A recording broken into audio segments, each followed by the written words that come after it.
What's up guys, NepentheZ here and welcome back to another episode of Ruin Randomer. Today I have a guest with me. Yo. It's Eldeniro. He's been on my channel many times. If you want to check out his FIFA 14 videos, he does career mode and an Ultimate Team series, then it's youtube.com/Eldeniro90. If I remember, and I probably won't for the first hour or 7 of this video, his link will be in the description. We're just gonna play a game with this team and answer some questions. So I want to run you through the team first. We've got Aubameyang and Inform Lewandowski up front, then Gundogan as Cam, Robben and Ronaldo on the wing, Schweinsteiger at CDM, Ramos and Dante as centre backs, Contrao and Lahm as full backs, and then Casillas in goal. And I've got a young Gareth Bale on the bench who will come on at some point just to play with him. I bought him yesterday for 950k. As you can see, I played one game with him and didn't score. Wow, but, shit. Haven't even scored with him. Fuck's sake. But the person before looks to have done okay. 55 goals in 66 games. That's not bad. They were all offline. Until you look at my Aubameyang, and he has 146 goals in 74 games, and that kind of puts Gareth Bale to shame. So we've got some questions for you guys, but before we get into the questions and the gameplay, if you would like to purchase any FIFA Ultimate Team coins, check out cheapfootcoins.co.uk, a very fast and reliable service. They have both PS3 and Xbox 360 in stock. We got some questions from you on Twitter, and Eldeniro is going to be the question master for the day. And I left it up to him to ask the best questions and pick the best questions that you guys asked. So whether or not he did is going to determine how good this video is. No, how good your questions were, you collectively as a group, that determines how good the video is. The first question that we have is, I thought it'd be interesting because the answer is going to be different for both of us, but it's from a guy called $K with an accent on it, $SKS, I don't know why. But he says GTA 5 or FIFA 14, and I know for you it's FIFA. And I know for you it's GTA because you've been playing it for like the last 70 hours straight. Yeah, that's the thing. Like, as soon as FIFA 14 came out, Nep started to play it. Like, immediately learned how to play it, learned what worked, what didn't. Like, he's got a left mid at left back. Although last year he was a left back. Yeah, I know. It's because Serie A, like, for anyone that doesn't know this, in Serie A and Italian football in general, they've really adopted the 3-5-2 as their formation. Controls. Alright, yeah. But yeah, that's why a lot of the left backs are now either centre backs or left mids. But yeah, so GTA 5 or FIFA 14, for me it's still GTA 5. I'm just not really enjoying. Where's the fucking. Which one? Wait, it's It's there. It's where you were. Yeah, it's there, and then press R1. Oh. There we go. It's been like that forever, by the way. I've never had to do it because I've never changed it. That's the normal one, isn't it? Shoot is circle. Do you have? I thought you had the alternate. Nah. I thought that Mark usually played, and then I realised he hasn't even been here since FIFA 14 came out, so it wouldn't be different. No, I always play on this. Right, well, we're good to go then. But yeah, so I like GTA 5 more at the moment. It's just, why did you take that much of a heavy touch, you fucking cunt? Oh wow, well this is a good start. I'm bad at FIFA 14. I haven't adapted to the game properly, and for that reason it's a little bit more frustrating for me to play, and the time that I could have spent learning how to play it better, I've spent playing GTA 5, but I'm really enjoying GTA 5. But in the long run, I think we're going to find that FIFA 14, I think when you buy FIFA 14 and it costs like, how much are games over here, like £45 or something? Yeah, something like that. You'll get far more hours played for your money, like per pound, out of this game than you will out of GTA, because GTA is typically something that you play for about maybe 4 months, and then it just gets a little bit monotonous. And the only thing this year that will stop the monotony is how good the online is, and so far it's pretty good, but it could definitely get boring. I could see it getting boring, whereas FIFA is different because every single game is different, you know what I mean? Like, yeah. So I don't know, for me though, so far well, that wasn't that touch, that first touch. That wasn't my fault either. That first touch was just horrendous. And that's why I don't play this game. I'm just not enjoying it. I'm not good at it. And since the patch though, I've enjoyed it less. I've played so many games pre-patch, and I've played 2 games post-patch. Look at this touch, man. Look at that. Yeah. What the fuck? I don't know. It's actually, funnily enough, since the patch, I'm actually enjoying the game a little bit more.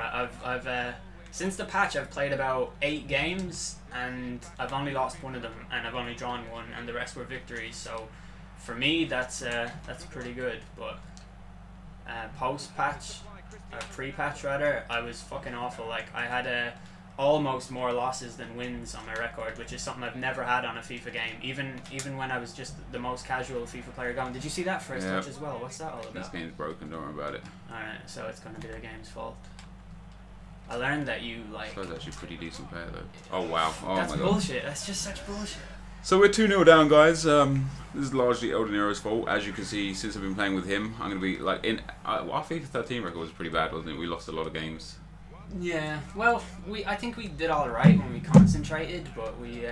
It's very hard to do that because obviously these commentaries require a lot of thinking and stuff like that. And oh, what are you going to do about it? Cristiano Ronaldo, biatch. Oh, that actually nearly went in. Yeah, that's my first time ever using Ronaldo, so. Right, next question that we have, I'm going to have to not defend here for a while. Right, you just hold on. I'm just going to... Wait, you just tackled me. Okay. Right, you had it coming. Can you see a point when you will stop doing YouTube? In brackets it says, please don't. That question is from Jonathan. Oh my god, that was actually my bad.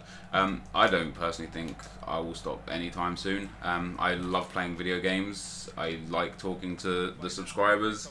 It's a relatively nice lifestyle to live, you know, like I get up and my home is my office, my home is my work, and that's always been something I've worked towards, like working for myself and working from home. And as long as people find me interesting and entertaining and want to watch my videos, there's absolutely no reason why I would stop. Like if my channel started dropping, like if I, you know, not real bad, but if I started getting like a few thousand views per video with this many subscribers or whatever, I'd probably question what I was doing and why it was going wrong. And if it was going wrong because I just wasn't relevant anymore, then I'd look at myself and be like, right, this isn't for me anymore. Like just whatever I had or whatever I have is no longer relevant. And at that stage, I'd probably stop YouTube. But until then, if the views keep coming in and you guys are interested, there's just no reason to stop. Can't see anything. What just happened? Don't worry, you've got it.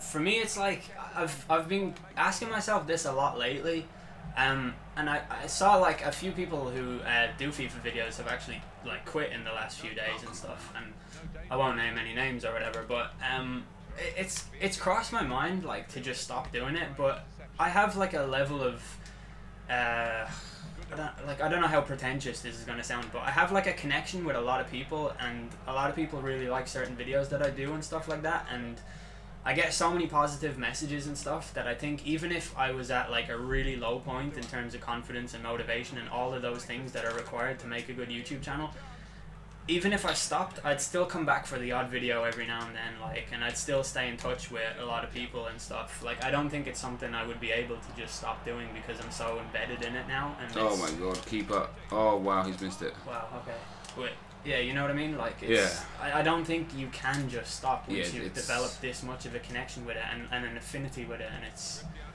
I don't know, it's just one of those things that... I didn't even aim it there. I aimed it down the wing. Fuck this stupid game, man. We're gonna lose this one. We'll see how it changes. We can't even get to the... We can't even get ahead of this guy's defense, man. This is ridiculous.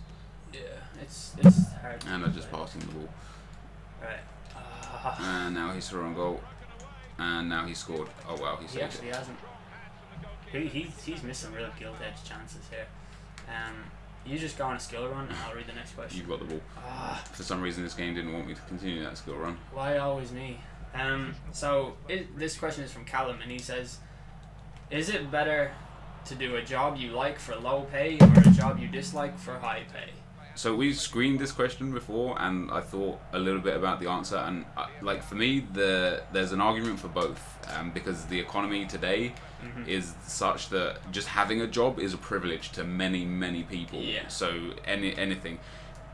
For me to do something that I hated for high pay, the pay would have to be like exceptional. You know, like call me a money whore, whatever. Like my world revolves around money. Like everything I do in my life is to better my life and to earn more money. Like even just genuinely anything. Like I don't really go into something looking at it and thinking like, you know, I hope I go and lose money out of this. Like I always go there with a motive of like, oh come on,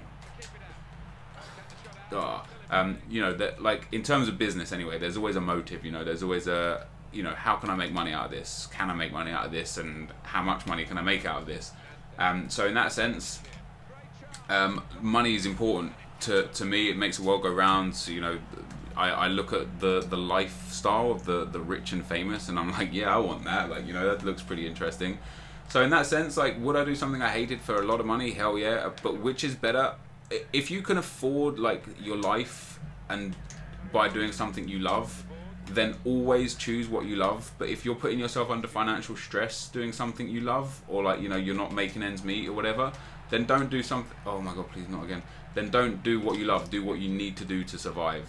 That's probably my answer there. I think that's the best possible answer as well.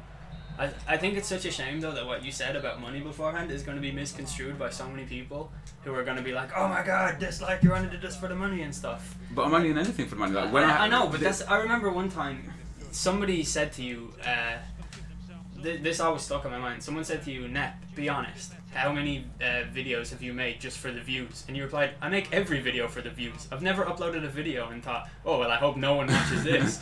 And that's just the way that it is. It's not that because you do it with views or money in mind that it makes it any less significant or any less impressive or whatever. And I'd argue that actually when you go out and do something and decide to yourself, I want to make this for views, I'd say most of the time you're going to have to make sure that it's amazing. Yeah. Otherwise it's not going to get the views. You Yeah. know? Like, you have to encourage people to continue to come back and stuff like that. But the initial question for me is, I've always said, choose what you... Always follow your heart and not your head. Like, always follow happiness over money, essentially. And that doesn't mean, like, sacrifice any financial situation just to benefit your happiness or anything. I just think that your overall life satisfaction is what's going to define, like, how happy you are in life at any given moment. And if you're in a job that you don't like despite the pay, you're not going to like it. So yeah. But at the same time... Yes, there's one back. That's a nice play. That was a really nice counter, actually. It was so good that I forgot what I was saying.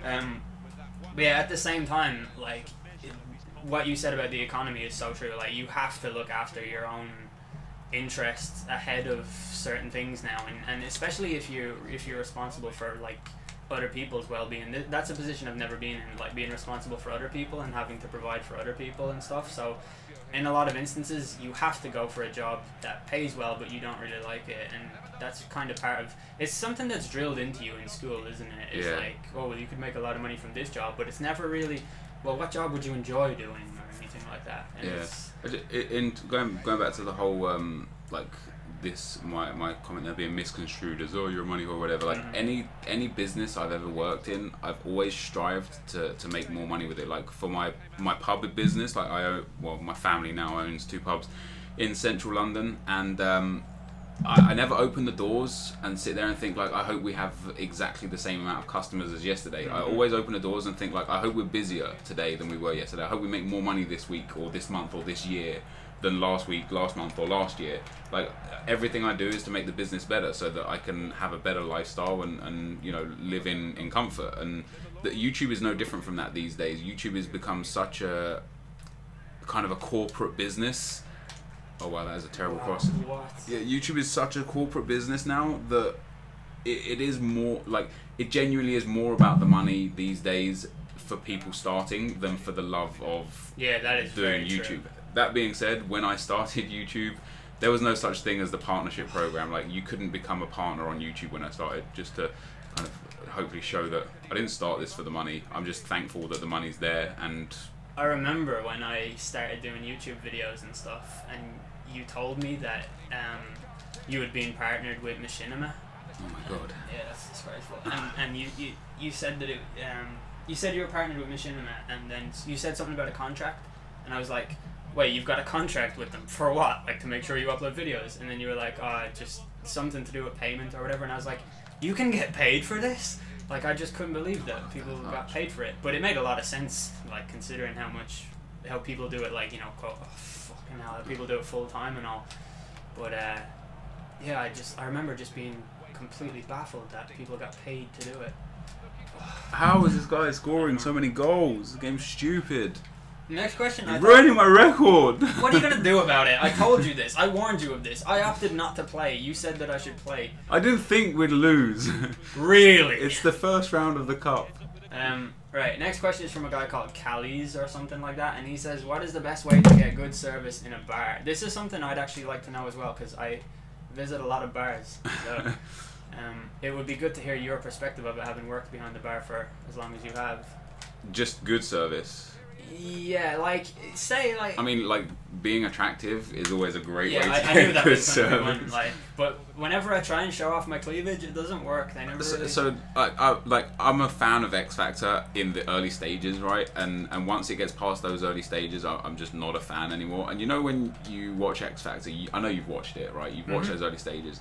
And as soon as the person comes on camera, you judge their personality instantly. Oh, everybody like, does whether that. they're likable, maybe you like them, maybe you don't like them. Like, there's always, like, traits about them that you pick up on instantly and stuff. Now, it's the same way as a barman or a barmaid. Like, when somebody walks into the bar, you can kind of tell who they are as a person as soon as they're there. If they smile at you, if they make eye contact, if they're polite to you, you'll generally be polite back and give them better service. And if there's if you know, maybe they're like, oh, I actually ordered this, not this, and instead of going like, no, I know what you ordered, you'd be like, oh, my bad, like, let me just quickly change that for you, that's not a problem. And the way they carry themselves hugely dictates how you treat them as a person. Like, if they come in like all with attitude and shit and like, oi, like, you know, I've been waiting here 10 minutes or whatever, like, then chances are you're gonna get the shittest service because you're being a dick back at it. So the atmosphere that they create between you and them is the biggest reason why you would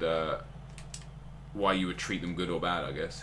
Sometimes though, when I'm in a bar or whatever, and I've been waiting for a long time to get served, and then some girl comes along and she waits like 4 seconds and gets served, that's shit. I fucking hate that. That's poor service.